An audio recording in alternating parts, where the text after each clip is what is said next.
He skipped his weekly French lesson and the possibility of sex with Dauphine, and focused on improving his time. He settled for frozen pizza in a city where food was a religion to cut down on any distractions. With scrap metal picked up in a junkyard, he built a low-rent mock-up of the vault door, then spent hours setting and resetting a combination lock. After 2 nights, he shaved his average time to 67 minutes, 12 seconds. He determined to do better. He munched on Doritos and studied the security schematics. He lifted weights, drank a Gatorade, and played every step, every movement in his mind. When the night came, he told himself he was ready. He reminded himself a job was a job, a series of steps after careful, focused preparation. He left his car at Sebastian's cottage and climbed into the pickup along with the dog.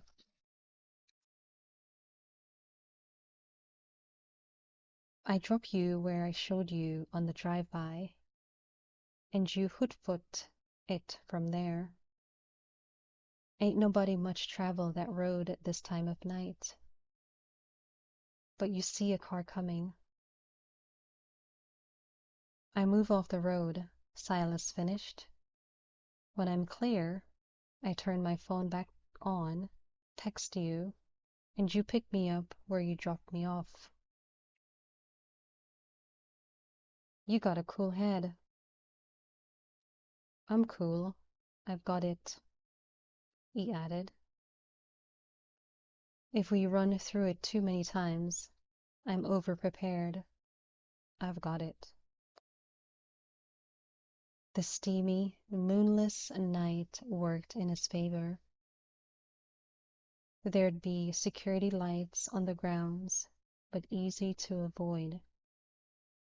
Windows closed against the heat, the hum of the AC, both little advantages as he saw it. At 1 in the morning, on a heavy summer night, the household should be fast asleep. If not, he'd just have to avoid any insomniacs. If he could hit his best practice time, he'd be in and out inside of 2 hours. Any complications, he'd still be back in the pickup before even an early riser stirred.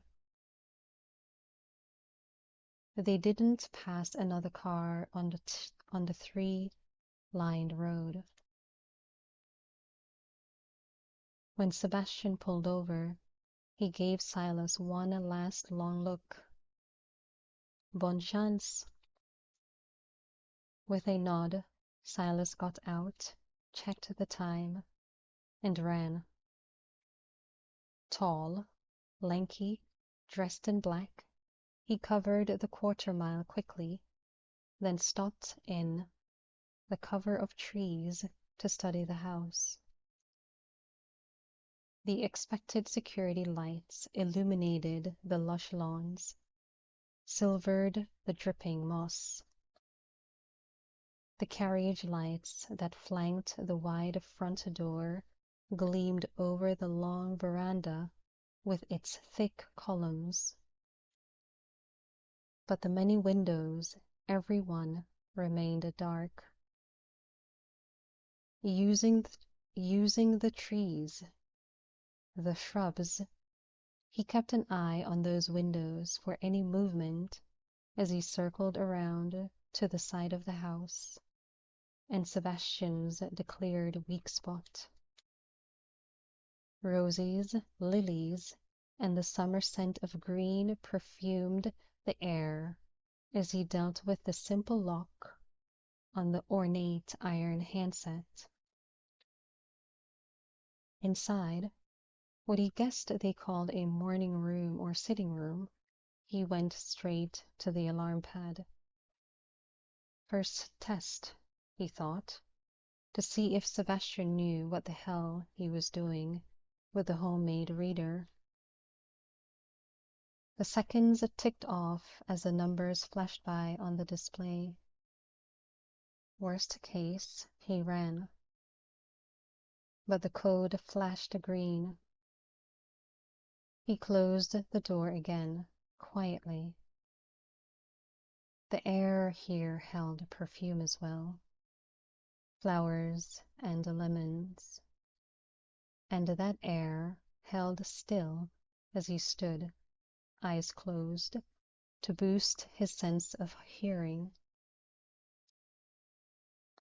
With the blueprints in his head, he moved out of the room, took a short jog to the right, and across the massive entranceway with its graceful central staircase.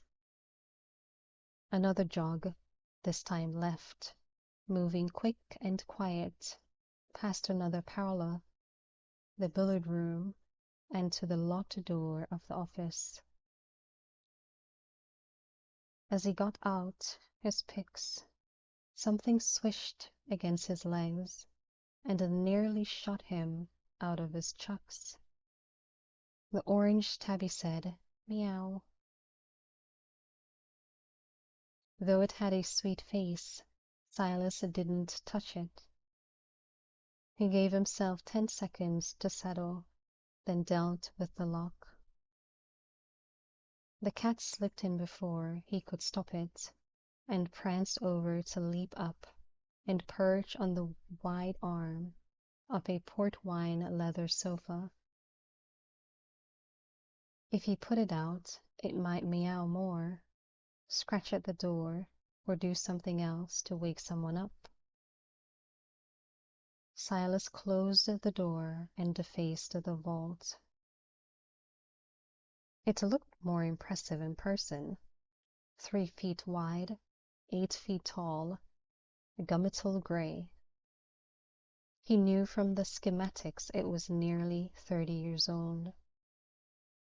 He approached it, laid one gloved hand on its cool metal surface.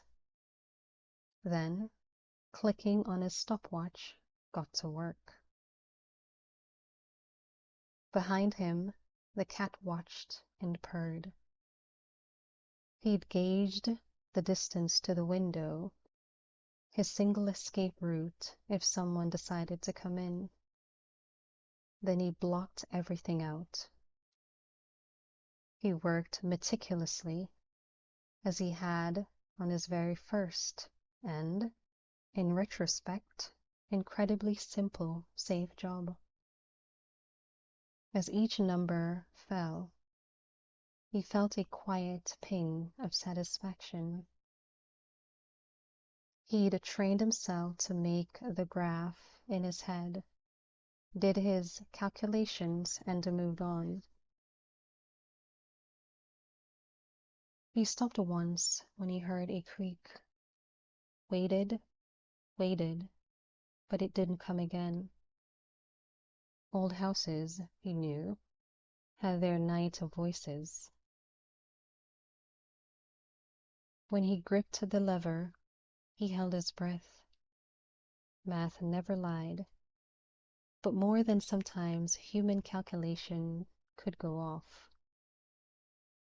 The lever moved smoothly, and with a long, strong pull, the vault door opened. He clicked the stopwatch. 50 minutes flat. Later, he promised himself, he'd celebrate that personal best. Still using only the penlight, he swept the room. Twice as wide as the door, he noted, and outfitted with a leather chair, a commode table, looked antique. A crystal decanter and glass sat on the table. In a room he saw, decorated with statues, bronzes, marbles, stone, on pedestals. Wider shelves held the smaller ones, and displays of gemstones, what he thought might be a moon rock, a fancy egg, possibly febauge, a pair of dueling pistols. Paintings graced the walls, a portrait of a young woman in profile, a landscape of rolling hills, and the trees painted with autumn glory, a watercolor, an abstract that made no sense to him. And the Turner, the small jewel of golds and reds and hints of blue. It was nothing like the photos he'd studied. It was so much more. It lived, it moved, it breathed. It could feel the sun exploding to life over the city, over the river, and vowed he'd go there one day and see it for himself. It seemed to him the painting glowed as he lifted it carefully, reverently, from the wall. He was supposed to cut it out of the frame, roll up the canvas, and get out. But he couldn't do it, not when he could see the brushstrokes, feel the brilliance. Since he didn't know exactly how to get it out of the frame, didn't have the time to try to figure it out, he decided to take it with him as it was. Though he had the envy to take a closer look at the other treasures in the room, he resisted. He stepped out, started to close the vault door, and saw that the cat was no longer perched on the couch. Crap! He started to search, then heard the purr. The cat had made himself at home in the master's chair in his private museum. Silas tucked the painting under one arm, the cat under the other. He closed the vault, spun the lock, then set it back on the number where he'd found it. He set the cat down outside the office, closed the door before it could slither back in, relocked it. It meowed after him, a little forlornly, when he retracted his steps. He reset the house alarm, closed and locked the side door, and jogged to the road and into the trees before he stopped to text Sebastian, then jogged back to the pickup spot. He checked the time, smiled slowly. In and out in 72 minutes.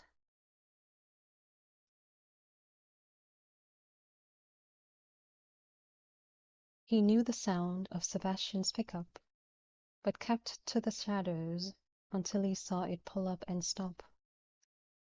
Fast work. Sebastian began when Silas opened the passenger door. What you do? Bring it in the frame? No way I was putting a blade to any part of this canvas, man. Just look at it. Sebastian rolled his eyes. We look later. And we better hope no popo decide to cruise by and want to have a chat while you got that in our lap. He glanced over as he pulled out onto the road, and Silas stared down at the painting. Don't you go falling in love. That belongs to the client now. I can fall in love and still do the job. Any trouble in there? I met the cat. I nearly shut him in the vault before I realized he'd walked in there. Nice cat. He shifted a little as Bluto, obviously scenting cat, snuffed all over him. Other than that, nothing. You were right about the side door. I probably could have gotten through, with a celluloid strip, and your readers solid. You need to teach me how to make my own. Do I now? Yeah, you do. I could figure it out now that I have some time, but you already know. I'm going to take more courses with electronics, IT stuff. I can do basic hacking, but I need to expand that. How long it take you to break the vault? 50 flat. I'm going to get better there. Sebastian. He has a room behind it full of art and gems and antiques. He's got a big leather chair in there so he can sit and admire all of it. Locked away just for him. People like that, they keep us in business. If I ever get myself something like this, the real deal, I'm hanging it on the wall in the open. This client, does he have a room like this? I say this one. He got himself a room. Make what you saw look like my broom closet. I don't get why people like that want to have something so beautiful no one can see but them. Don't have to get it. Like I said, they keep us in business. But as he turned into the bayou, he sent Silas another glance. They got no soul. They don't see what you see when you look at that. They just want, like you make out with a woman in the dark without knowing her or seeing her or feeling her or having a care. It's just the want and no soul. He pulled up at the cottage. All the money in this world, and they got the most of it, won't buy them that soul. They just gonna want the next thing, 'cause they never gonna see what you see when you look. They got out, and Silas took one last look at the turner before handing it to Sebastian. You want a drink? You earned it. No, it's late. There's a summer class I want to see about auditing. That brain don't quit. I'll be calling the client in the morning and likely taking this painting on the rest of its journey. So tomorrow, or a day or two more, if he ain't ready, I'll be putting your share in those accounts like you wanted. Okay. Ain't gonna screw you on it. Never thought you would. Besides, I know where you live. He looked down at Bluto. And your little dog, too. Sebastian slapped him on the shoulder. Maybe we work together again sometime. Maybe. After speaking in French, Sebastian hobbled toward the cottage. Bonne nuit. Silas got in his car, drove back to the quarter. As he drove through the hot, still night, he realized the biggest thrill of the night wasn't the stunning fee he'd collect. It wasn't even cracking the vault in 50 flat. It was holding that miracle in his hands and looking into his heart. The phone woke Silas at 9:45 and out of a dream about sunrise and sex. He fumbled for it. Yeah, what? Rise and shine, Garcon. You gonna take the journey with me in the painting? He yawned hugely and tried to engage his brain. Why? 'Cause a client wants to meet you. Get yourself dressed and come on and pick me up. You're driving. It's a ways for me with this bum foot anyhow. What's a ways? Where are we? But Sebastian had already hung up. Shit. He'd planned to get up when he woke up, seeing as it had been damn near morning when he'd fallen into bed. Then he'd hoped to see about talking himself into a summer class. He didn't especially want to meet this client, but he sure as hell wanted the fee. He grabbed a Coke, showered while he drank it to wake himself up. He got out his newest and cleanest jeans, then decided most of his t-shirts wouldn't do since he hadn't done any laundry in over a week. He put on one of his 3 good shirts, rolled up the sleeves. He grabbed another Coke, his wallet, keys, and sunglasses, and headed out the door, eating a Pop-Tart. When he arrived at Sebastian's, he saw and accepted that Bluto would go along for the ride. Sebastian had the leash hooked to his belt. He carried the painting, wrapped in thick brown paper, a cup of coffee, and his cane. The dog hopped right in, gave Silas a glare, then jumped into the back seat. Silas secured the painting in the back with a seat belt. You been to Lake Charles? No. Today you do. Best you get on 10. Not so pretty as the byways, but faster. Why does he need to see me? You don't ask a man like this why. We go, we get paid. We say au revoir till the next time he wants something. Silas turned the car around and started out. You don't like him? Don't have to. You like everybody you work for back when you clean houses? No. There you are. I have to tell him I got me a young partner to do the work because of my foot, 'cause he don't give me time to heal up and do it by myself. I tell him I don't give the young partner his name or nothing, and he got no reason not to believe that. You don't want to go lying to this one. But today he says, bring you. He knows that this job, it takes finesse and skill, so I think he decides he wants a look at you. Fine, whatever. Sebastian frowned out the window for a time. Now you're gonna know his name and his face and one of his fine houses. Maybe that's a good thing for you. He has those wants, but he isn't a good man. You already said. I don't get the painting for him when I say I get it. He'd bust me up good. Pay somebody to bust me up.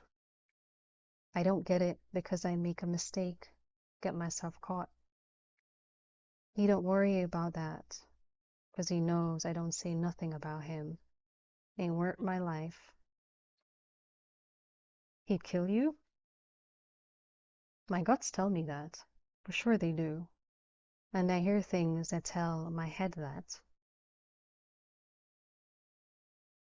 Can't say absolutamente, but my guts and my head say what they say, and I got 3 daughters not yet grown. I'm saying to you, 'cause I've got this fondness for you now, watch where you step with this one.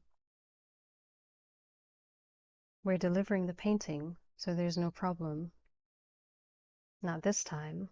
And me, I've taken things on journeys for him many times in many years, but he wants more and bigger, oi, more special. I tell him true if what he wants I can't get, and no trouble. One day, he might not say no trouble if I say I can't get, but now we work fine. Who is he? Carter Laporte.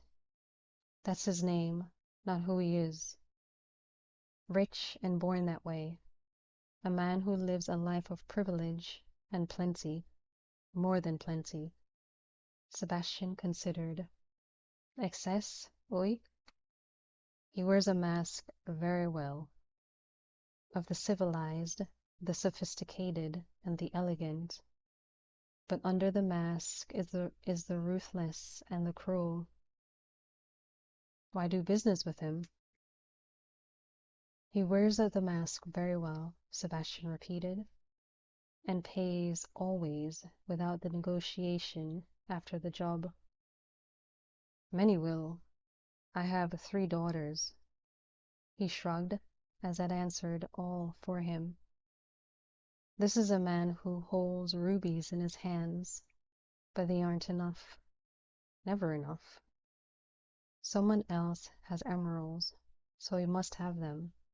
He must have more than another, more than he has, always more. And the best, the biggest, the most precious. So he's greedy. One of my rules is don't be greedy. It's a good way to get caught. Men like Laporte, they don't worry about getting caught. They have all the power. He sees what he wants and takes, one way or the other.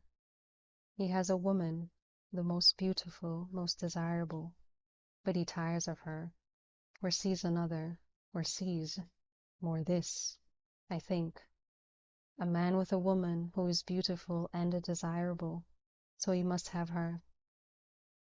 Because she's with another, possessions, and a woman is, for him, only another possession.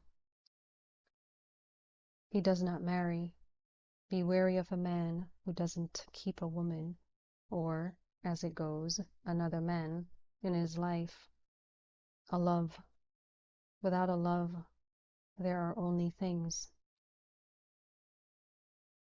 Sebastian played a little tattoo with his hands on his thighs, giving Silas his first clue.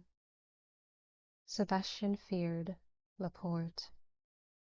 You're afraid of him. I'm a man of sense, me. I have fear of him. Be a man of sense. I tell myself always, this is the last job I do for him. Don't ever say it's the last job on anything. Hard rule number 1. That's when it all goes to shit and you get caught. You have rules? Yeah. Don't get greedy. Don't ever say this is the last job. Don't even pretend to have a gun. Don't steal from somebody who needs it more than you do. Run when you have to, and keep a go bag ready so you can. A man of sense. What, I wonder, will Laporte make of you? He can make whatever he wants, as long as he pays. Sebastian directed Silas off the interstate to the lakefront. He had Silas stop so he could walk Bluto, as, he explained, Bluto wouldn't be allowed out of the car at the mansion. Silas spent the time looking at the lake, wondering what it would be like to live in a house with that view. What kind of house he'd have?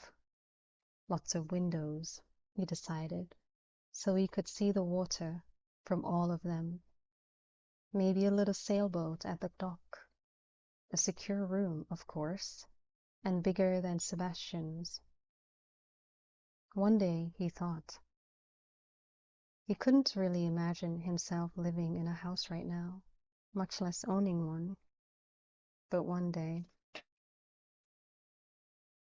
in short order, he learned Laporte didn't own a house. He wouldn't have called it a mansion. What he saw ranked as an estate. Mediterranean style, its red tiled roofs, tiled roofs, had multiple levels. Its golden stone walls jutted with balconies and wide terraces, with its long covered veranda facing the lake. It looked like an exclusive hotel with perfect lawns, lush gardens, old-growth trees. Silas imagined the security system presented a hell of a challenge and wished, fleetingly, he could pit himself against it. But another rule? Never steal from a client. The iron gates slid open to a gate or carriage house with the same stone, same red tile roof as the main. Security, 3 men, armed, Sebastian told him, on 24-hour rotation. Good to know. Security in the house as well. What you would call a butler is ex-military. The housekeeper? She was a Mossad. Head groundskeeper? Expert in mixed martial arts, and so it goes. Smart. Takes easier to beat than actual people. He stopped at the carriage house when a man in a suit stepped out, held up a hand. We get out, open the trunk. They check the car and us. For what? Weapons, devices, and because they can. They will take our phones. We get them back when we leave. Seriously? He's a careful man, Laporte. Silas decided not to argue with an armed man who looked as if he could snap him into small pieces without breaking a sweat. He handed over his phone and felt oddly naked. He held out his arms as the man wanted him, the way they did at the airports. He submitted to the pat-down, quick and invasive. The guard had another device for the car, inside, outside, under. You're clear, he told Sebastian. Does he do that to everybody? Silas asked when they got back in the car. I cannot say. I haven't been invited to a soiree before. You park over there by the garage in the shade. That's a garage? He has many important cars. Since the garage was bigger than the house he'd grown up in, Silas didn't have any reason to doubt that. Leave the windows down.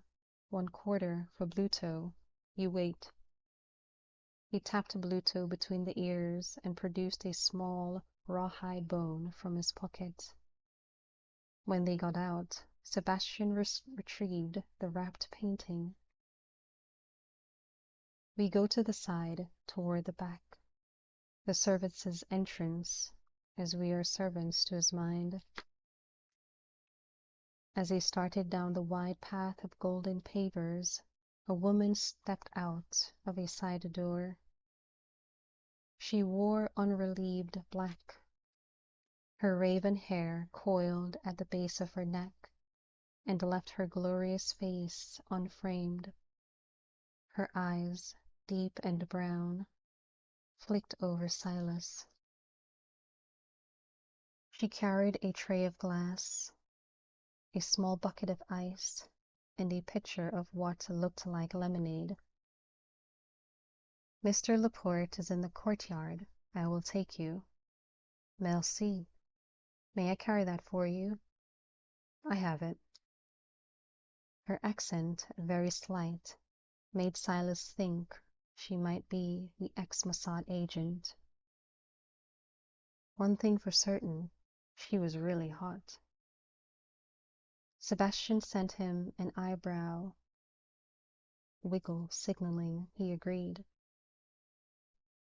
The path opened up to an enormous courtyard. The grand house's expensive golden walls tucked it into a wide U.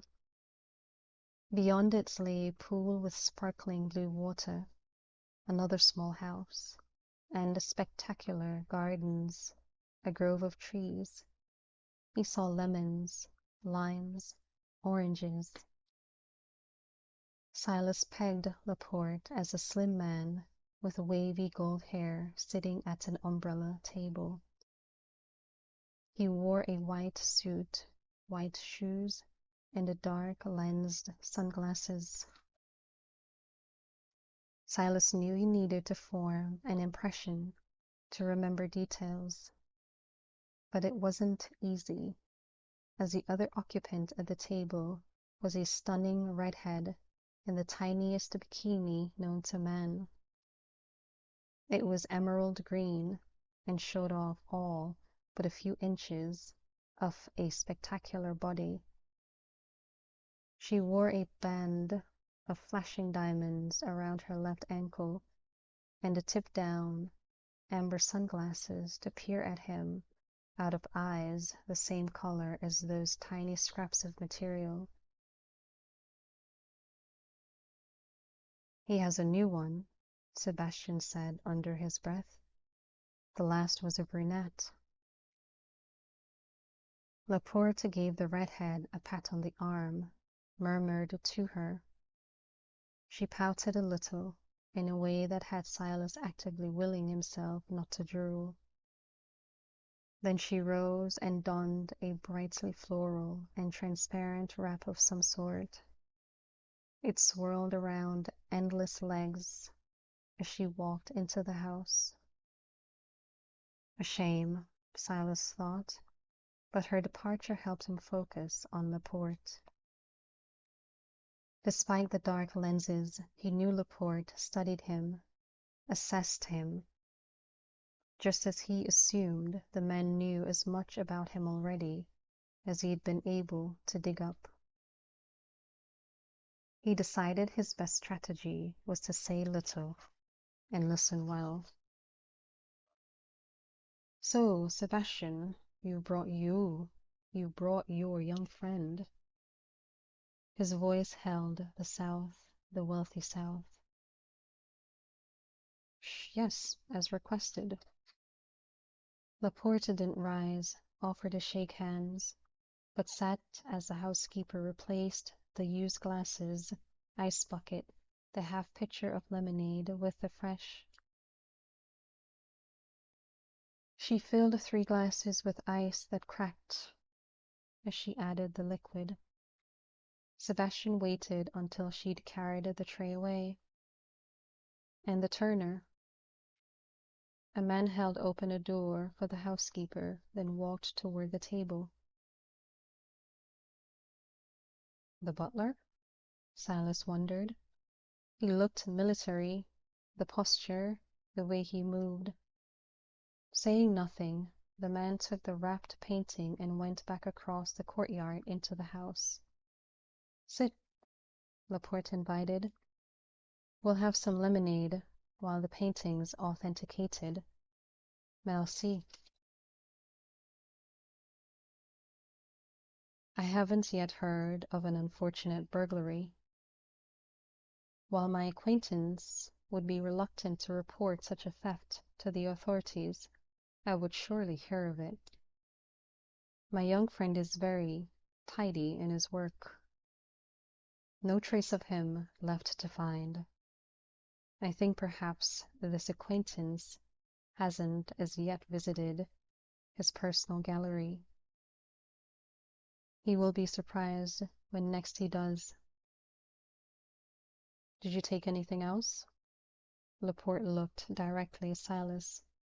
"No, I was hired for the Turner. I took the Turner."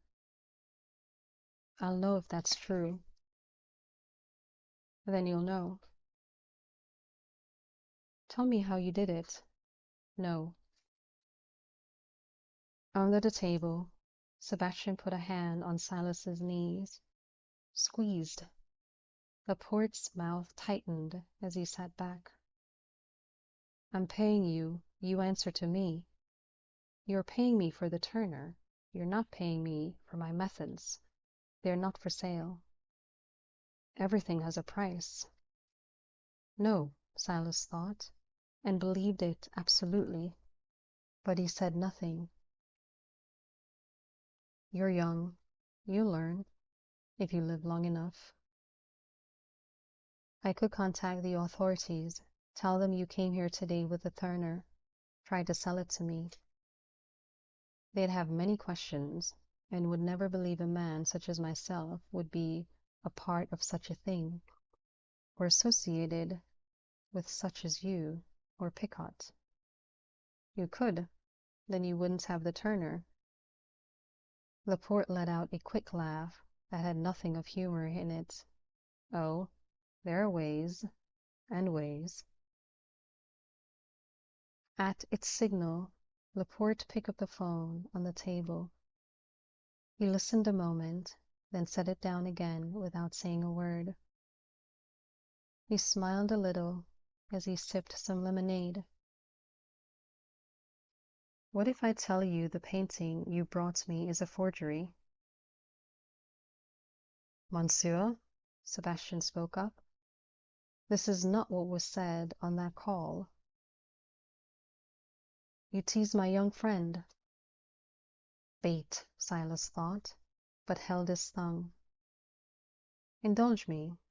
What would you do? Laporte asked Silas.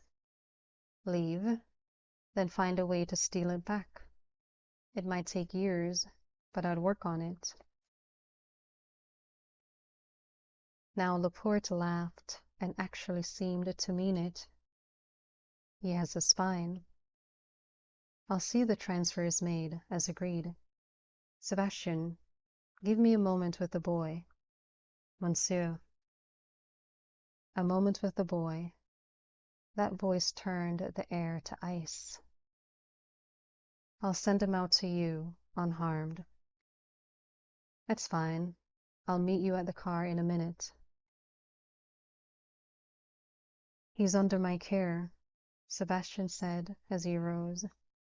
Using the cane, he crossed the courtyard and turned into the path.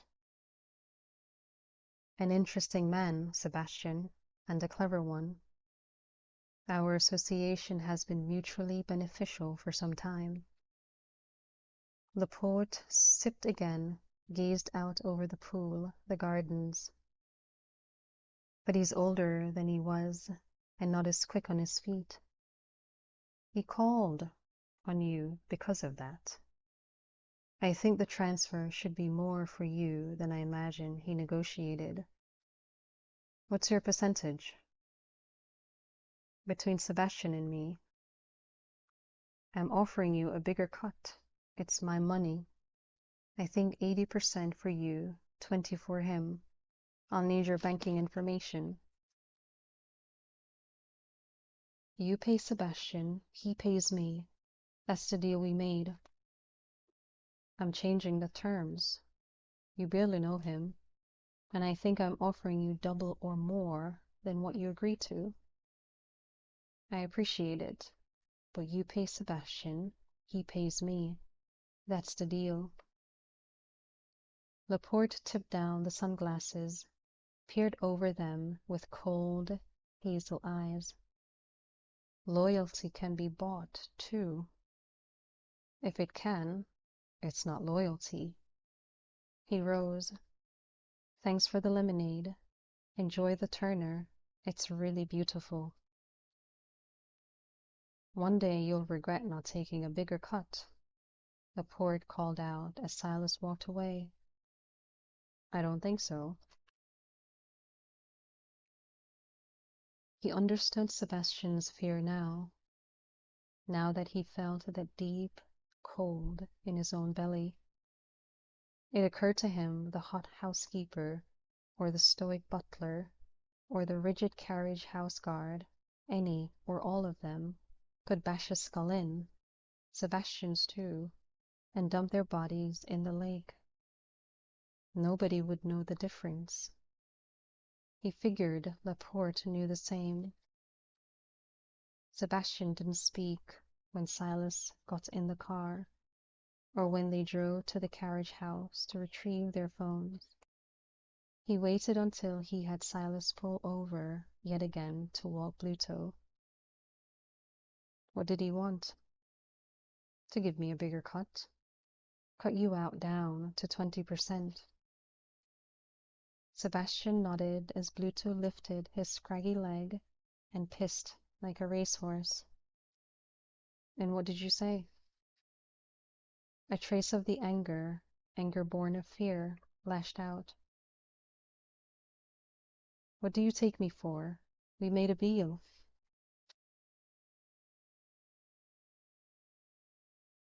Sebastian let Bluto walk and sniff, sniff and walk as he gazed out at the lake.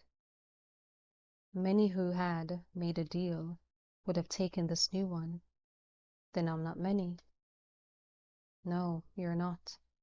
He would not be pleased. I get that. Nobody says no to him. I thought about agreeing, figuring we could fix it between us the way we said after. But screw that, Sebastian. The only reason he wanted me here, no, two reasons. One to try to screw with me, and the other to screw you over. You're new and interesting to him, a puzzle to him. He may contact you directly for another job. Maybe I'll take it, maybe I won't. Will he pay what he agreed, and the way he agreed? He will, because there will be something else he wants to possess. You're a rich man, my friend, and still, we go back to the quarter, and I buy you a fine dinner.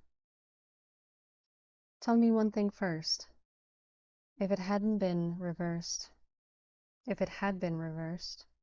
and he offered you the new deal, would you have taken it? Sebastian looked him straight in the eye. I would not. No, I would not. Friends are a precious thing, and me, I am not of the many. Now we go feast.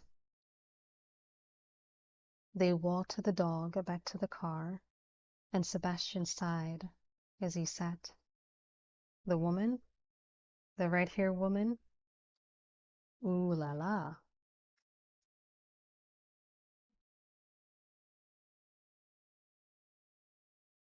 By the time he turned 19, Silas spoke 4 languages and had a rudimentary handle on Russian. Concerned by Tulane's small campus, he shifted to online courses, and while he learned what he wanted to learn, he discovered he didn't get any genuine buzz out of it. He learned more from Sebastian about electronics and how to circumvent them, more from Jock about computers and hacking than he did in any structured class. He spaced out his night work, pacing himself and spreading out from New Orleans up to Baton Rouge, over to New Iberia and Lafayette. Too much night work in one area gave the popo, as Sebastian called them, too much to sniff at. At Christmas, he got a small tree, decorated it. He strung lights in the windows and knew it was time to move on.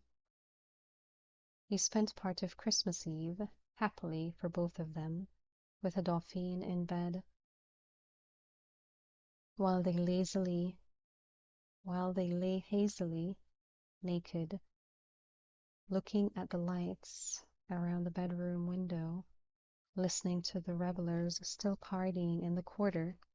She reached out to take his hand. When are you leaving? He didn't pretend not to understand. After Mardi Gras, I think. Mars wants to come back for it, and there's no real hurry or anything. She sat up, shook her hair back. He liked watching the dark cloud of it shift and settle. My generous friend gives me these for Christmas. She tapped one of the ruby drops at her ears. But he doesn't fall in love with me. Promise not to. I love you, and that's different, but it's real. Leaning down, She gave him a light kiss. I have a love for you, and always will. When she rolled out of bed, Silas sat up. Do you have to go right now? No, I've got a little bit of time before I go to Mama's. You could come, you know. She loves you too. I'll be there for Christmas breakfast. Then I've got Christmas dinner at Sebastian Mother's, which I'm warned lasts half the day and most of the night. He paused, regretting watching her dress. Still, it's good to have family at Christmas. I feel like I do here. And that is always too. Now, put your clothes on. I have another gift for you. Another? I still can't believe you bought me new chucks. The others all but fall apart. You could spend some of your money on yourself. Yeah, I'm thinking about it. Where are you going when you leave? I was going to head up to North Carolina and the university, but I think I'm just going east into Texas. Never been there, and Texas A&M's as big as they get. How much smarter do you need to be? There's always more to learn. Like what you learned from Sebastian, from Jack? Yeah, that. She smiled at him as he pulled on jeans. Not so skinny as you were. I'm seriously going to miss the food here. You'll come back. I know this even without reading the cards. But we'll go out, sit, and I'll read them now.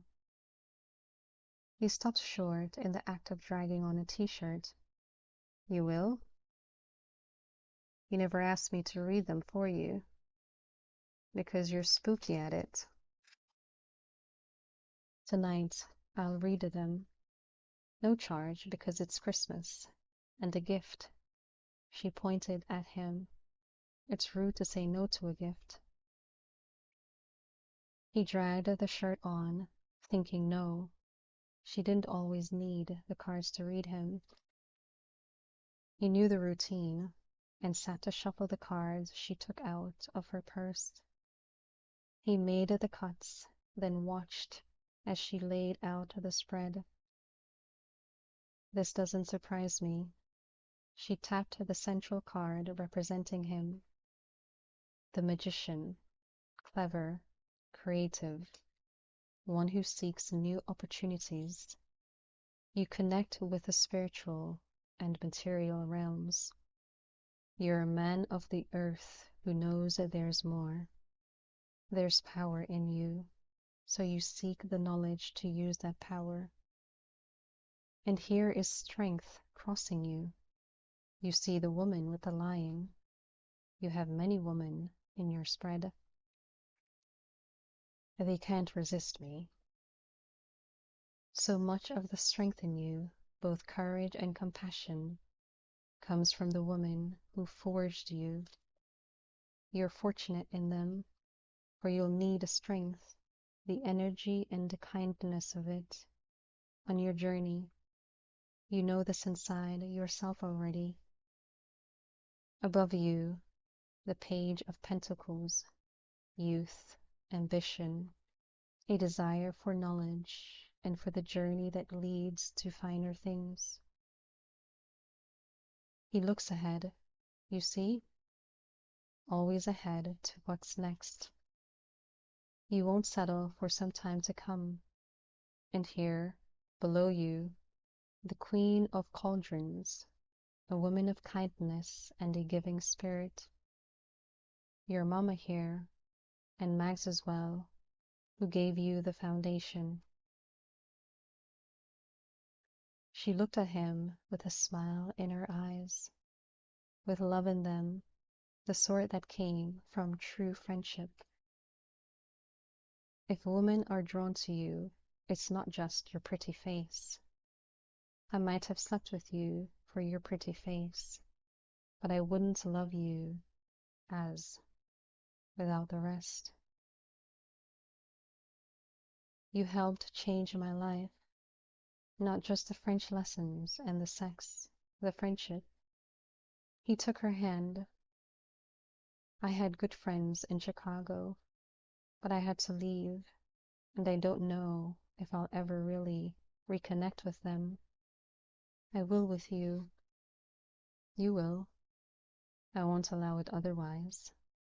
Here, behind you, is a tower. Loss and a trauma and a grief. We know what this is for you, and while behind you, it's always part of you. It's part of the strength, the foundation, the heart of you. And before you, the Empress. She looks rich. Do I sleep with her or steal from her? It's a rule not to do both. This is respect. But no, she symbolizes control here, a need to control your actions, and the more your heart. You still don't look for love, true and lasting. She's power again, and wiles. Material wealth, both the need and the achievement. I like that part. And still, it's not things you want, even a new pair of shoes. It's the knowing you can have, and the loss behind you so influences what you see and need ahead. For now, it may be you need this guard on feelings. For here, this card is your feelings for now. Yeah, I never liked that one, death. How many times do I tell you this isn't physical death? And in the spread with these cards, this is your thoughts of loss, and the leaving, and the freedom in the leaving. The change, the end of this phase, the start of the next. No, you won't settle for a time, and what comes soon won't be the only change to come, the only end or beginning. You look ahead. She tapped the page of Pentacles again. And here you have influences and surroundings. The Queen of Swords. This is, again, your caution, but also a woman to come. One you'll hurt, another kind of loss, and a parting. Trust won't come easily after this, and neither forgets.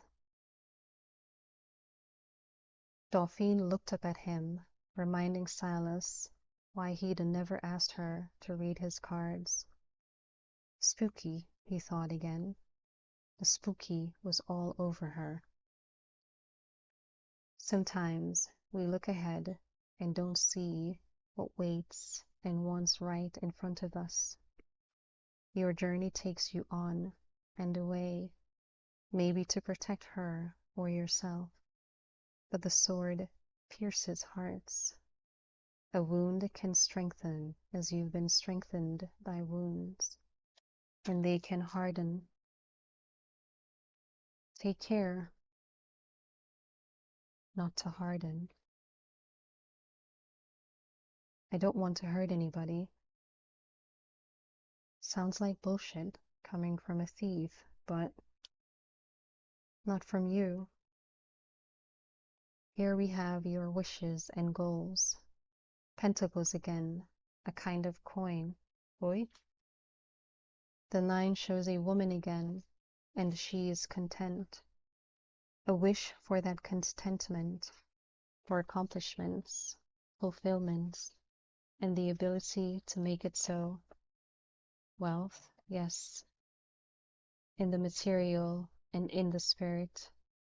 Luxury for you is that contentment and security, and it comes to the last card, the outcome. He saw the lovers, and gave her a leering grin. This isn't sex. She wagged a finger at him. Or not only. It can be love, real love, and unity with deep emotion. But it also symbolizes loyalty and understanding, a choice to give those, to overcome something lost, and embrace what is found. I think the Queen of Swords may come back to you, or you to her. Then the choice will be for both of you. You have what you need, what was given to you through strong, loving women. You seek what you need on the journeys as you look ahead, start and finish, finish and start. And if you use all you have, all you gain, all you are, you'll have what you need most at the end. He studied the cards, then Dolphine. That wasn't too spooky. In fact, it was a pretty awesome gift. Thanks. It has one more part. She gathered the cards together, shuffled them, then spread them out. He'd seen her do this too. Knew he'd picked one, and she'd add it to her reading. Kind of a top-off. So he picked one, held it up to face her. Her expression brought the spooky back. Jesus, which one is it? He turned it around. Okay, the devil. That can't be good. This is an enemy. You choose your friends, your lovers, but an enemy chooses you. He is ruthless and cruel, full of greed. If he tempts you, turn away. Don't let him choose you, or he'll scar you. He'll take all you are and all you can have, so turn away. No problem. Promise me. She grabbed his hand, gripped it hard. Promise. I do, absolutely. No deal with the devil. Deliberately, she took the card, put it back in the deck. Some don't recognize the devil until the deal's struck. Keep your eyes open